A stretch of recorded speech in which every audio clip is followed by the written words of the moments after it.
Speed is of vital importance, and when one is in a hurry, it is sometimes necessary to take a shortcut, which was the case this particular evening.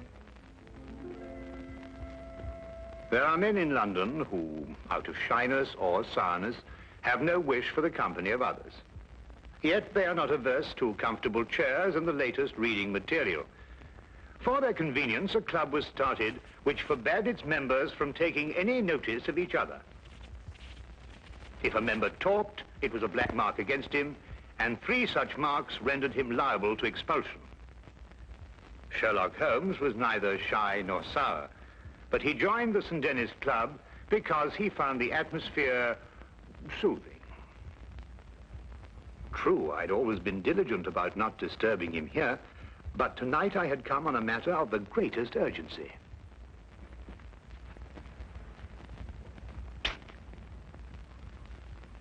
I beg your pardon?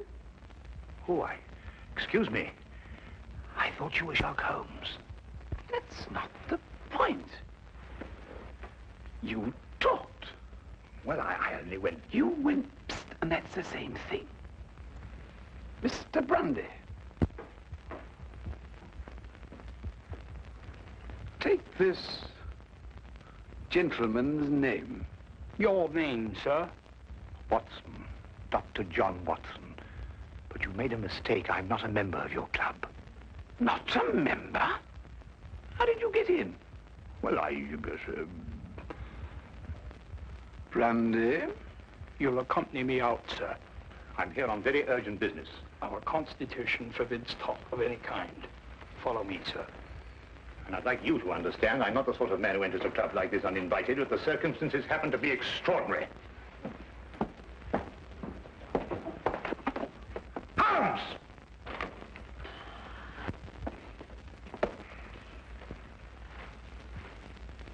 I must ask you, sir, not to attempt to...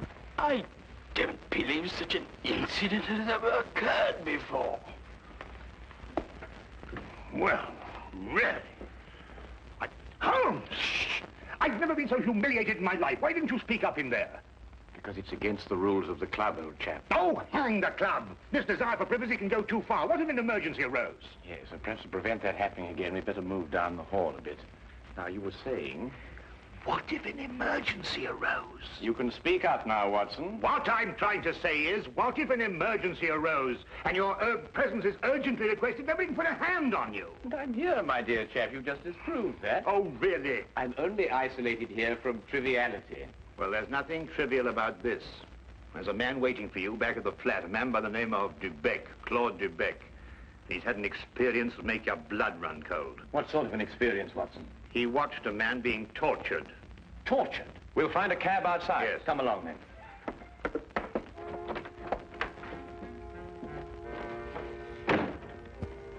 Once outside, we immediately hailed a cab, and I began to tell Holmes what I knew of the case. Holmes sat in silence as we rode, and I knew that my explanations had done nothing more than rouse his interest in talking to Mr. Dubec.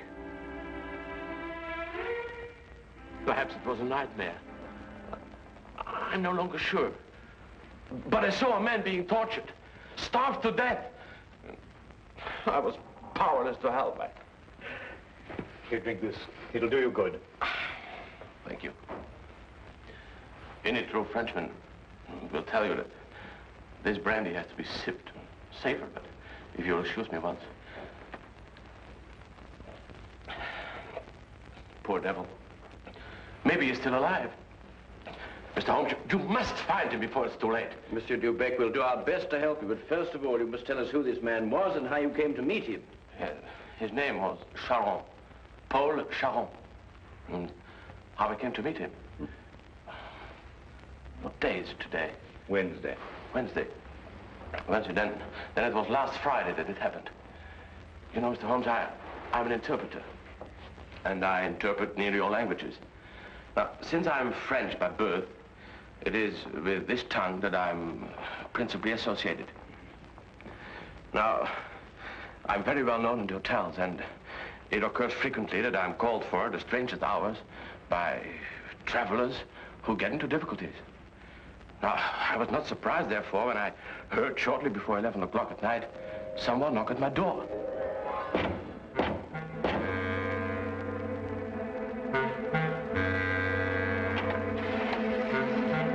Mr. Quebec? I'm he. My name is Latimer, Harold Latimer. Forgive me for calling at such a late hour, but the man at the hotel said it would be all right. Oh, you need an interpreter? Yes. You do speak French, don't you? No, with the greatest of pleasure. What's your problem? Well, you see, someone from France came to see me on business. As it turned out, he speaks only French. And I, of course, can't even read the label on a bottle of wine. Oh, that's a pity. He's leaving tomorrow, and it's imperative that we settle our business tonight. I realize this is an imposition at this late hour.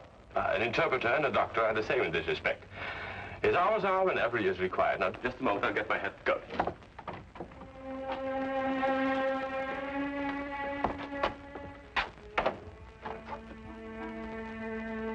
Mr. Latimer had a cab waiting outside. I didn't think to give it more than a passing glance. However, there was a strange atmosphere as I entered. One can sense such things.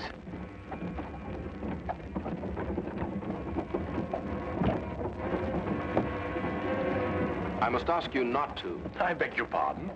I prefer the shades drawn, Mr. Dubec. But they cut out the view. That's exactly their purpose.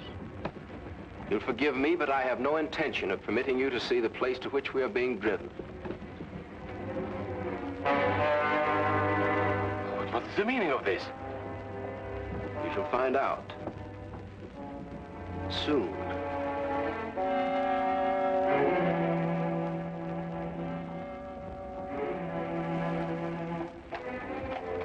For nearly 2 hours we drove without my having the least idea where we were going.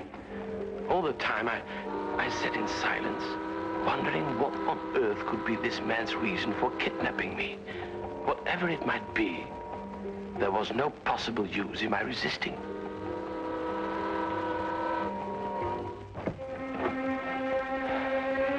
We've arrived, Mr. Dubec. You're aware this is kidnapping, Mr. Latimer? It is somewhat of a liberty, I admit. We'll make it up to you. You may get out.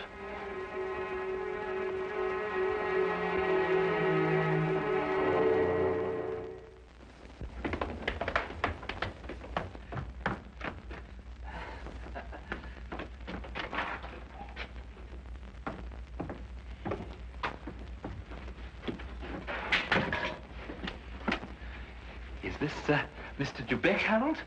Yes. Well done, well done. No ill feelings, Mr. Dubec, I hope, but we couldn't get on without you. Now, what do you want of me? Only to ask a few questions of a French gentleman, and let us have the answers. If you deal fair with us, you'll not regret it. But if you try any tricks, you'll wish you hadn't been born. You follow me?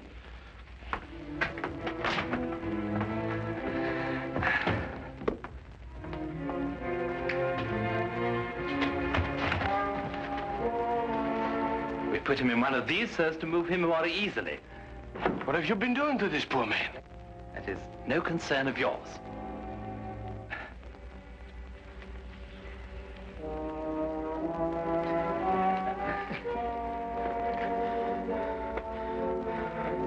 Feel better? Cochon. Salaud bandit. You don't have to understand French to know that is not a compliment. But no matter. Ask him if he's prepared to sign the papers. For your own good, be quick about it. Acceptez-vous de signer les papiers? Jamais. Never. Tell him he is doing her no service. Vous ne lui êtes d'aucune aide. Laissez-moi lui entendre dire. He says, let me hear her say so. Tell him he'll go free if he signs. Signez et vous serez libéré. C'est alors que je ne serai plus jamais libre. He says, then he will never go free. Then he knows what awaits him. Translate that. Vous savez à quelles conséquences vous vous exposez? Peu m'importe. He says he doesn't care. Stop that! It is only the beginning if he persists in being stubborn. Now let us try again and see if we can get better results. I was horrified at having to be a part of an affair like this, and even though I was only the interpreter, I felt guilty at not being able to give him any help. What could I do with Latimer on one side and Judd on the other, giggling with each question? Again and again, I asked him in different ways whether he would give in and sign the document. Again and again, I got the same reply. But soon, a thought came to me. I took to adding little sentences of my own to each question. Innocent ones at first, to see if I could get away with it. When our companion showed no sign of catching on, I played a more dangerous game. I asked him all about himself and learned that his name was Paul Charon. He was a stranger in London, that he didn't know what house we were in, that he was being starved to death. In another minute, I might have wormed the whole story out from under their noses, but for the interruption. Who is it? Hello, it's Micheline. The door is locked. Get rid of her. Give me the gun.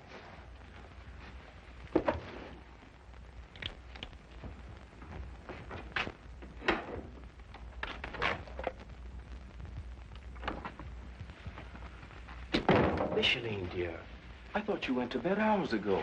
I couldn't sleep, Howell. I can't think of nothing but Paul. Now, Micheline, there's nothing to worry about. But he should have been here 2 days ago. It isn't like Paul to do something like that. Something must have happened to him. Nonsense. I'll wager anything that he was delayed somewhere on business. Then he would have written to me. If I don't hear from him by tomorrow, I will go to the police. Micheline! Paul! He's in there! Micheline, what's the matter with you? Have you taken leave of your senses? But it was Paul's fault. It was nothing of the kind. But I did, I heard. Would I lie to you? If Paul were in there, wouldn't I tell you? Judd is in there. Judd. That's all. Oh, Warrell. I don't know what's happening to me. Now, darling, it's only a case of nerves. You'll be all right after a good night's rest. But it never happened like that before. You've probably never been under such a stress. But it's foolish. If something happened to Paul, you would have heard about it by now. The fact that you haven't is proof enough that all is well. You're probably right. Of course I am. I'll take you back upstairs.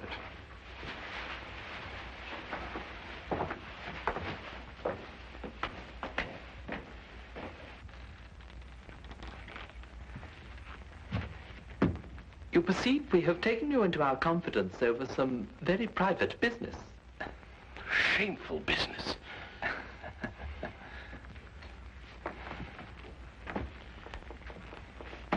Necessary business. But it would not be to our interest if you spoke to anybody about it.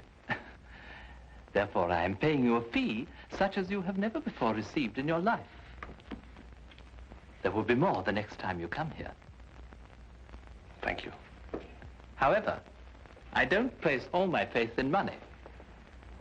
Therefore, I must warn you that if you speak to a single soul about this, we shall know about it. And you will pay for it with your life.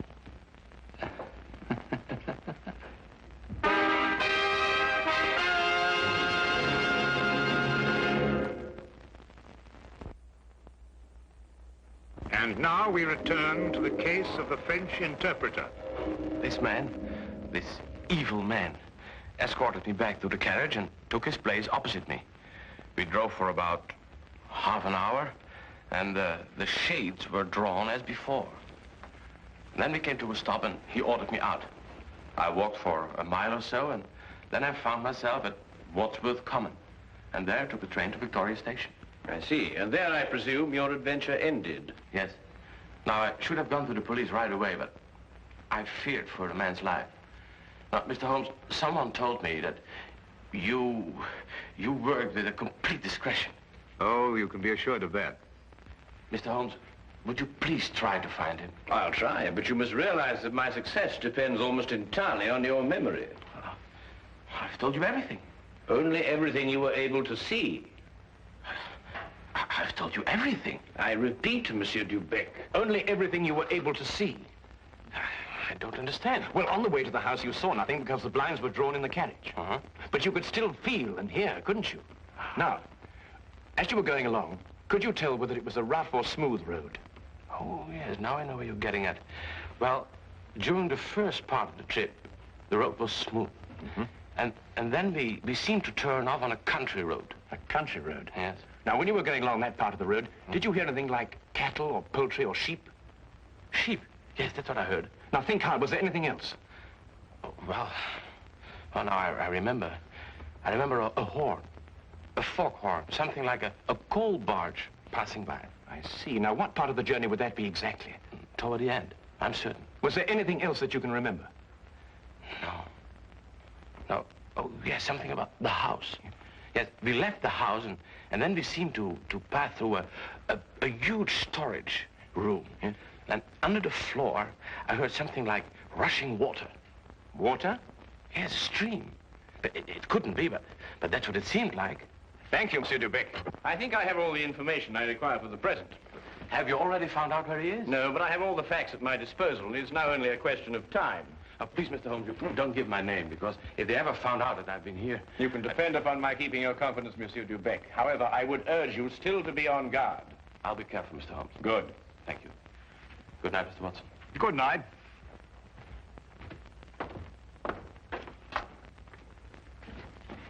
Good night, sir.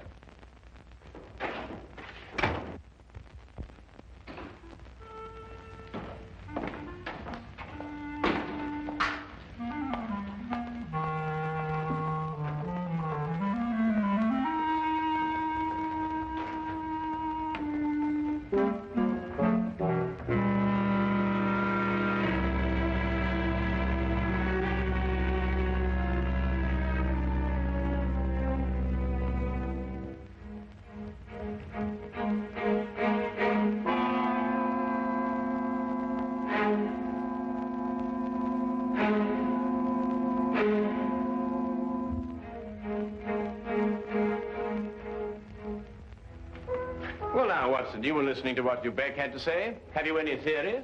In a vague sort of way, yes. Well, let's hear it then.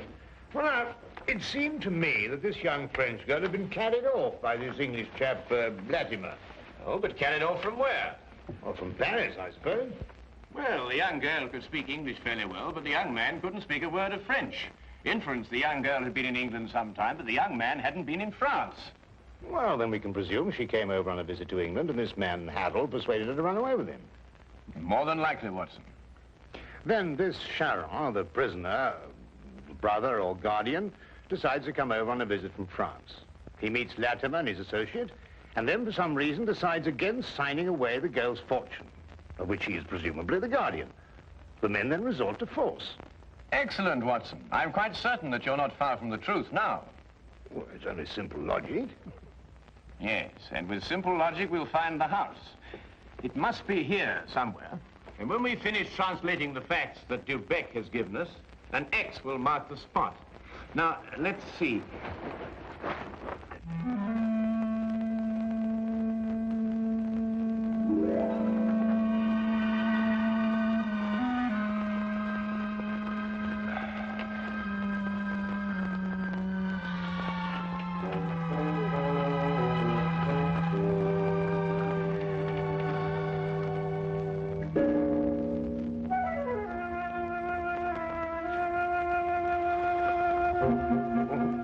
Doctor, I'm sorry to disturb you, Doctor. Would you mind getting your coat? We'll pick up Lestrade on the way. You found it? I believe so. Holmes, do you think we should find Dubec in case we need an interpreter? Now, that's an excellent idea.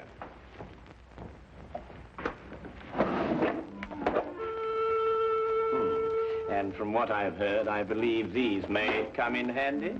Right.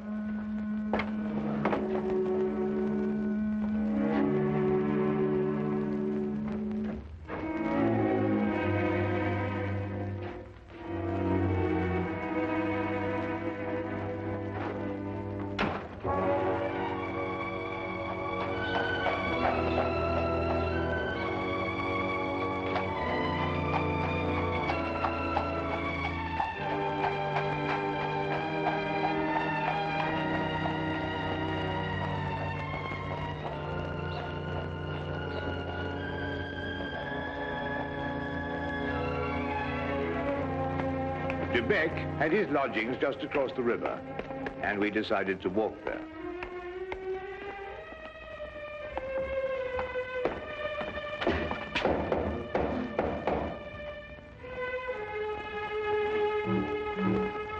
If you're looking for Mr. De Beck, he left about an hour ago. Can you tell us where? Well, I don't know. I only know he drove away with a gentleman in a carriage.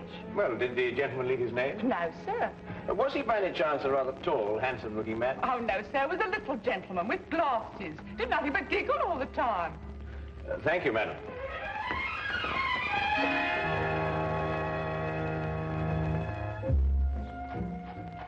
Even the weather seemed to be against us, and as we found our cab and started on our way, it began to rain.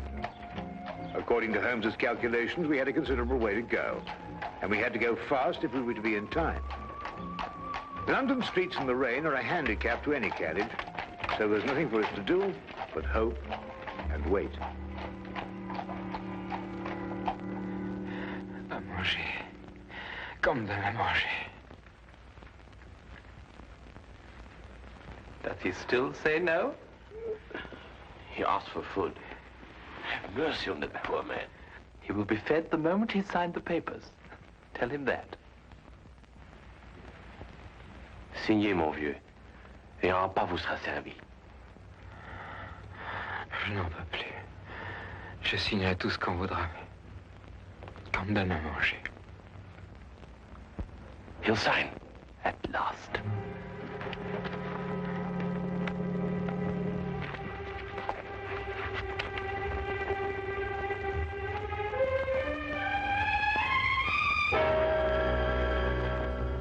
Now feed this man. It would be foolish to spare him, only to have to kill him again. Kill him? And you broke your promise. You spoke to Sherlock Holmes. That's not... That's true. There's no point in lying, but you couldn't tell him where we are. And even the famous Mr. Holmes could never deduce that.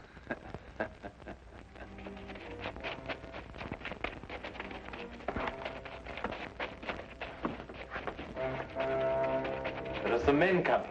Quick, open the trap.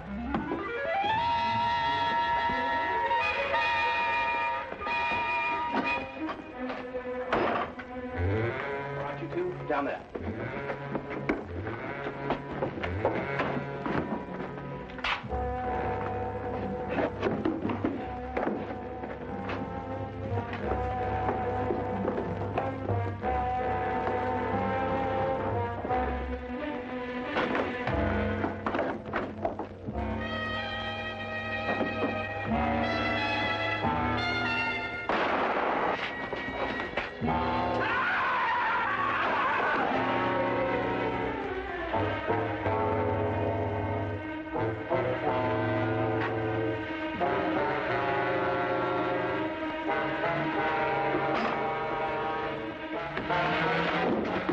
Who are you? What do you want? Does that answer your question? The property was rightfully mine. I'm her husband. It belonged to me. But he controlled it and wouldn't sign it over to me. He found out you were a thief. You can't take me to jail. I only tried to get what was coming to me. I'll see that you do.